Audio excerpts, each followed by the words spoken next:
வணக்கம். நீங்கள் இணைந்து கொள்வது நியூஸ் போஸ்டின் மதிய நேர பிரதான செய்தியுடன். சர்வதேசத்தின் பல பாகங்களில் இருந்தும் குளோபல் டிவி ஊடாக நியூஸ் போஸ்ட் பிரதான செய்தியுடன் இணைந்து கொள்ளும் உங்கள் அனைவரையும் சந்திப்பதில் மிக்க மகிழ்ச்சி. விரிவான செய்திகளுக்கு செல்லும் முன்னர் முதலில் தலைப்புச் செய்திகள். புதிய பாதையில் பயணிக்கும் இலங்கையில் முதலீடு செய்வதற்கு முன்வருமாறு பிரதமர் ஜப்பான் பாராளுமன்றத்தில் கோரிக்கை. சிறுவர் துஷ்பிரயோகங்களை தடுப்பது தொடர்பான பிரேரணை பாராளுமன்றத்தில் இன்று சமர்ப்பிக்கப்பட உள்ளது. ஐக்கிய நாடுகள் சபையின் செயலாளர் நாயகம் மற்றும் ஈராக் வெளிவிவகார அமைச்சர் ஆகியோருக்கிடையில் ஒப்பந்தம். இனி விரிவான செய்திகள். முதலில் உள்நாட்டுச் செய்தி. புதிய பாதையில் பயணிக்கும் இலங்கையில் முதலீடு செய்வதற்கு முன்வருமாறு பிரதமர் ரணில் விக்ரமசிங்க ஜப்பான் பாராளுமன்ற உறுப்பினர்கள் மத்தியில் உரையாற்றும் போது கோரிக்கை விடுத்துள்ளார். ஜப்பானுடன் நீண்டகால நட்பை வலுப்படுத்துவதற்கு தயார் எனவும் பிரதமர் இதன்போது குறிப்பிட்டார். The Prime Minister added that Sri Lanka is looking towards further developing. விஞ்ஞான மற்றும் தொழில்நுட்ப தொடர்புகளை வலுப்படுத்தி பொருளாதார அபிவிருத்தியை நோக்கி நாட்டை கொண்டு செல்வதற்கு ஜப்பானுடன் இணைந்து செயற்பட தயார் என பிரதமர் இதன்போது குறிப்பிட்டார். Let me reiterate, we look to Japan to take the lead in the economic transformation of Sri Lanka. தெற்காசிய வலயத்திலுள்ள மக்களின் வாழ்க்கை தரத்தை மேம்படுத்துவதற்காக இந்த வலயத்தில் பொருளாதார இயலுமையை ஏற்படுத்திக் கொள்வதற்கும் துரித அபிவிருத்தி வலயமாக மாற்றுவதற்கும் தெற்காசியா மற்றும் இலங்கையில் பொருளாதார மாற்றத்தை ஏற்படுத்துவதற்கும் ஜப்பான் தலைமைத்துவத்தை ஏற்க வேண்டும் என நான் எதிர்பார்க்கின்றேன். இது உலக பொருளாதார வளர்ச்சிக்கு அழுத்தத்தை கொடுக்கும் சிறந்த விடயமாகும். இலங்கை மற்றும் ஜப்பான் ஆகிய நாடுகளுக்கு இடையில் புதிய தொடர்புகளை ஏற்படுத்திக் கொள்ள நாம் எதிர்பார்க்கின்றோம். அதற்காக இலங்கை முன்னின்று செயற்பட தயாராக இருக்கின்றது. இந்த பயணமானது ஜப்பான் முதலீட்டாளர்களுக்கு பல சந்தர்ப்பங்களை ஏற்படுத்தி கொடுக்க உள்ளது. ஜப்பானில் உள்ள விஞ்ஞான மற்றும் தொழில்நுட்பத்தை பயன்படுத்தி அபிவிருத்தி ஏற்படுத்தி பொருளாதார சவால்களை வெற்றி கொள்வதே எமது இலக்காக காணப்படுகிறது. This requires multiple approaches to utilize Japan's experience. சிறுவர் துஷ்பிரயோகங்களை தடுப்பது தொடர்பான பிரேரணை ஒன்று பாராளுமன்றத்தில் இன்று சமர்ப்பிக்கப்பட உள்ளது. ஆளும் கட்சியின் பாராளுமன்ற உறுப்பினரான ஹிருணிகா பிரேமச்சந்திர சபை ஒத்திவைப்பு வேளையில் இந்த பிரேரணையை சமர்ப்பிக்க உள்ளதாக பாராளுமன்ற செய்தியாளர் குறிப்பிட்டார். பாராளுமன்றம் இன்று பிற்பகல் சபாநாயகர் கரு ஜெயசூரிய தலைமையில் கூட உள்ளது. ஊடக ஒடுக்குமுறையை நிறுத்தி ஜனநாயகத்தை பாதுகாப்போம் என குறிப்பிடப்பட்ட சுவரொட்டிகளை ஒட்டிக் கொண்டிருந்த மக்கள் விடுதலை முன்னணியின் 2 உறுப்பினர்கள் கைது செய்யப்பட்டு நீதிமன்றத்தில் ஆஜர்படுத்தப்பட்டதன் மூலம் அவர்களது அடிப்படை உரிமைகள் மீறப்பட்டுள்ளதாக உயர்நீதிமன்றம் இன்று தீர்ப்பளித்துள்ளது. இந்த சம்பவத்தை எதிர்நோக்கிய மக்கள் விடுதலை முன்னணியின் உறுப்பினர்கள் தாக்கல் செய்த அடிப்படை உரிமை மீறல் மனுவை விசாரித்ததன் பின்னர் நீதிமன்றம் இந்த தீர்ப்பை வழங்கியுள்ளது. இதற்கமைய மனுதாரர்களுக்கு தலா 25,000 ரூபாய் நட்டஈட்டை செலுத்துமாறு உயர்நீதிமன்றம் போலீஸ் மா அதிபருக்கு உத்தரவு பிறப்பித்துள்ளது. உயர்நீதிமன்ற நிதியரசர்களான பிரியசா திரெப், சிசிரடி ஆப்ரு, சுனில் குணரத்ன ஆகியோர் அடங்கிய நிதியரசர்கள் குழாம் இந்த மனுவை விசாரணை செய்தது. 2009 ஆண்டு ஜனவரி 12ஆம் தேதி குறித்த இருவரும் கைது செய்யப்பட்டிருந்தனர். நாட்டில் உள்ள பிரபல ஊடக நிறுவனம் ஒன்றுக்கு தீ வைக்கப்பட்டமை மற்றும் ஊடகவியலாளர் லசந்த விக்ரமதுங்கவின் படுகொலை சம்பவம் இடம்பெற்ற காலப்பகுதியில் இந்த கைது இடம்பெற்றதாகவும் நீதிமன்ற தீர்ப்பில் தெரிவிக்கப்பட்டுள்ளது. இந்த சூழ்நிலையில் மனுதாரர்கள் கைது செய்யப்பட்டு நீதிமன்றத்தில் ஆஜர்படுத்தப்பட்டதால் அவர்களது அடிப்படை உரிமைகள் மீறப்பட்டுள்ளதாக உயர்நீதிமன்றத்தின் தீர்ப்பில் மேலும் குறிப்பிடப்பட்டுள்ளது.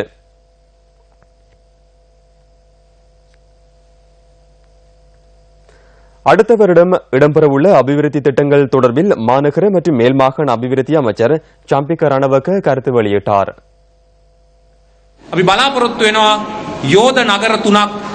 பிரம்மாண்டமான 3 நகரங்களை நிர்மாணிப்பதற்கு நாம் எதிர்பார்த்துள்ளோம். ஒன்று துறைமுக நகர், மற்றது விமான நகரம், தொழில்நுட்ப நகர். கோட்டை நகரில் நாம் துறைமுக நகரை நிர்மாணித்து வருகின்றோம். கட்டுநாயக்க பகுதியில் விமான நகரை நிர்மாணிக்கின்றோம். மாலம்பி பகுதியில் இருந்து ஹோமாகம வரையான பகுதிக்குள் தொழில்நுட்ப நகரை நிர்மாணிக்க நாம் எதிர்பார்க்கின்றோம். அத்துடன் நாம் மேலும் பல திட்டங்களை முன்னெடுக்க எதிர்பார்த்துள்ளோம். அதனூடாக இந்த பூமியை தெற்காசியாவின் கேந்திர நிலையமாக ஸ்தாபிப்பதற்கான பாரிய அபிவிருத்தி திட்டமாக இதனை பரிமாற்றம் செய்ய உள்ளோம். இந்த பிரம்மாண்டமான சக்தியை அடுத்த ஆண்டின் ஆரம்பத்தில் ஆரம்பிப்போம்.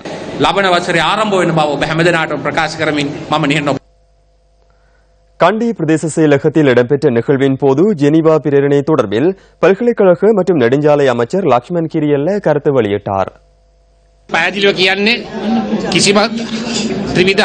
ராணுவத்திற்கு எதிராக எந்தவித சட்ட நடவடிக்கைகளையும் நாம் ஆரம்பிக்க மாட்டோம். நாம் தகவல்களை மாத்திரமே திரட்ட உள்ளோம். இலங்கை அரசு இதற்கு முன்னரும் தகவலை திரட்டியிருந்தது.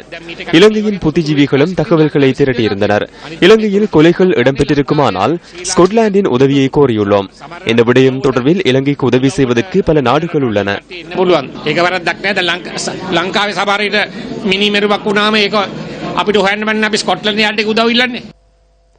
கிழக்கு மாகாணத்தில் வேலையற்ற பட்டதாரிகள் தொடர்ந்தும் 7வது நாளாக இன்றும் உண்ணாவிரத போராட்டத்தில் ஈடுபட்டுள்ளனர்.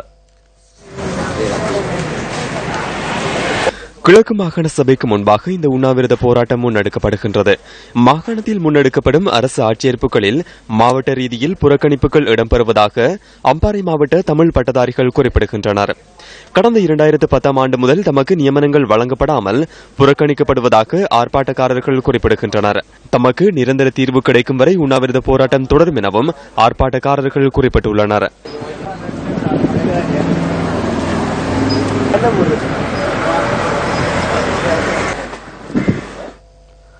நாட்டில் உள்ள பிள்ளைகளுக்கு பாதுகாப்பான எதிர்காலத்தை உருவாக்குவதற்காக நியூஸ் ஃபர்ஸ்ட் முன்னெடுக்கும் விழிப்புணர்வு திட்டத்தின் 2ஆம் நாள் இன்றாகும். வடமாகாணத்தின் கிளிநொச்சியிலும் தென் மாகாணத்தின் காலியிலும் எமது 2 குழுவினர் சிறுவர்களின் பாதுகாப்பை உறுதிப்படுத்துவது தொடர்பில் மக்களை தெளிவூட்டும் நடவடிக்கையை நேற்று ஆரம்பித்திருந்தனர்.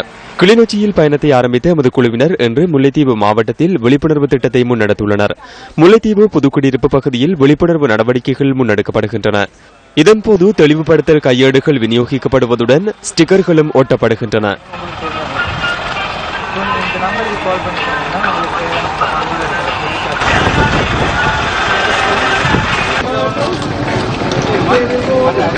அங்கத்தினர்களை தெளிவூட்டும் நடவடிக்கையாக அவர்களுடைய வேலை பளுமிக்க நேரத்தில் ஒரு சில நிமிடங்களை ஒதுக்கி அவர்களுடைய பிள்ளைகள் மற்றும் அவர்களின் சமூகத்தில் உள்ள பிள்ளைகளை மேலும் வளப்படுத்தும் நோக்கோடு எங்களுடைய இந்த தெளிவூட்டல் நிகழ்ச்சி முன்னெடுக்கப்பட்டுக் கொண்டிருக்கின்றது. ஆகவே இது தொடர்பான தகவல்களை தொடர்ந்தும் வழங்குவதற்கு நியூஸ் பிரஸ் குழுவினர் தயாராக இருக்கின்றோம்.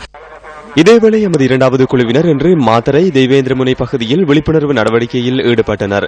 25 மாவட்டங்களையும் உள்ளடக்கும் வகையில் இந்த விழிப்புணர்வு திட்டத்தை முன்னெடுப்பதற்கு ஏற்பாடு செய்யப்பட்டுள்ளது. இந்த விழிப்புணர்வு திட்டத்துடன் சட்டமும் ஒழுங்கும் மற்றும் சிறைச்சாலைகள் மறுசீரமைப்பு அமைச்சும் இணைந்துள்ளது.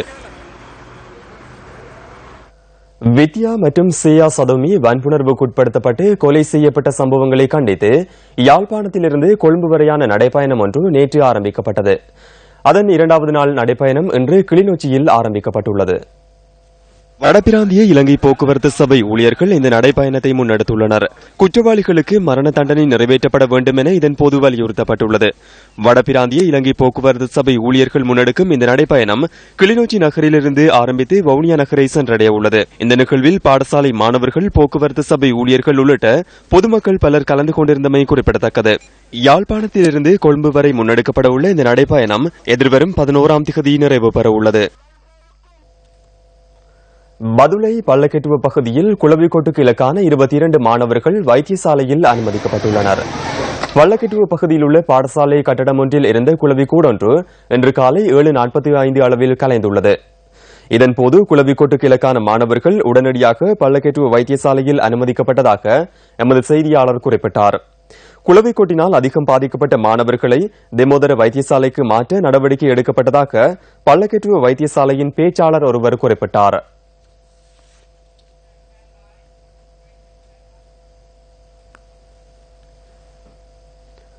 யுத்தம் நிறைவடைந்து 6 வருடங்கள் நிறைவடைந்துள்ள நிலையில் சில கிராம மக்கள் அடிப்படை வசதிகள் அற்ற நிலையில் வாழ்ந்து வருகின்றமை கவலைக்குரியது. மட்டக்களப்பு மாவட்டத்தின் பரங்கியா கிராமமே இது. சுமார் 239 குடும்பங்கள் இந்த கிராமத்தில் வசித்து வருவதாக எமது பிராந்திய செய்தியாளர் தெரிவிக்கின்றார். யுத்தம் நிறைவடைந்த பின்னர் மீள்குடியேற்றப்பட்ட தாம் தொடர்ந்தும் அடிப்படை வசதிகள் அற்ற நிலையில் வசிப்பதாக பிரதேச மக்கள் தெரிவிக்கின்றனர். கூலி தொழில் மூலம் போராட்டத்திற்கு மத்தியில் இவர்கள் அன்றாட வாழ்வினை கொண்டு செல்வதாக எமது பிராந்திய செய்தியாளர் தெரிவிக்கின்றார். குடிநீர் வசதியின்மை, மலசலகூட வசதியின்மை போன்ற பிரச்சினைகளை எதிர்கொள்வதுடன் நிரந்தர வீடுகளின்றி குடில்களில் வசிக்கும் இவர்கள் மழை காலங்களில் தாம் பல இன்னல்களை எதிர்கொள்வதாக தெரிவிக்கின்றனர். நாங்க இந்த இடம் முழுதும் ஓடி திரிஞ்ச நாங்க எங்களுக்கு வீடு வாசல் எதுவும் இல்லை. ஓலை குடிசை எல்லாம் இருக்கும். ஆனா இப்ப அரசாங்கம் வந்தாலும் எங்களுக்கு ஒரு வீடுகள் கட்டித்தரணும். நாங்களும் ஏழு எழுதான் எங்களுக்கு சாப்பிடுறதுக்கெல்லாம் சரியான கஷ்டம். நாங்களும் பலைக்கு தான் போறோம், எங்கட கணவனும் பலைக்கு தான் போறேன், நானும் பலைக்கு தான் போறேன். தேர்தல் கேட்டு வந்தாங்க, அதுல செஞ்சாங்க நாங்க வீடு கட்டி தர வேண்டியது அதுக்கும் இல்ல. நாங்க கடற்கரைக்கு போனாதான் இந்த கட்டுவாடாது புறக்கினாதான் 50-100 காசு அவங்க தந்தோனி அதை கொண்டு வந்து நாங்க சாப்பிட்டு நாங்க இருக்கிறோம். பாதைகள் ஒழுங்கின்மையால் பாடசாலை செல்லும் மாணவர்கள் மற்றும் கர்ப்பிணி தாய்மார்கள் நீண்ட தூரம் கால்நடையாக செல்ல வேண்டிய துர்ப்பாக்கிய நிலைக்கு தள்ளப்பட்டுள்ளதாக எமது பிராந்திய செய்தியாளர் தெரிவிக்கின்றார்.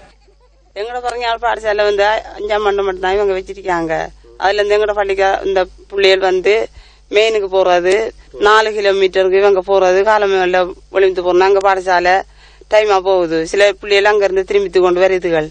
அந்த மட்டும் எங்களுக்கு ஓயல் வர மட்டுக்கும் இந்த பள்ளிக்கார பிள்ளைகளுக்கு இந்த இதை எடுத்து தரும்படி நாங்க கேட்கிறோம். தயவு செய்து உங்கள்கிட்ட உரிய அதிகாரிகளின் கவனம் எப்போது திரும்பும் என்ற ஏக்கத்துடன் உள்ளனர் பரங்கியா கிராம மக்கள். இதுடன் நியூஸ் போஸ்டின் மதிய நேர பிரதான செய்தி நிறைவு பெறுகின்றது. மீண்டும் சந்திக்கலாம் நியூஸ் போஸ்டின் 2:25 மணித்தியால செய்தியில். வணக்கம்.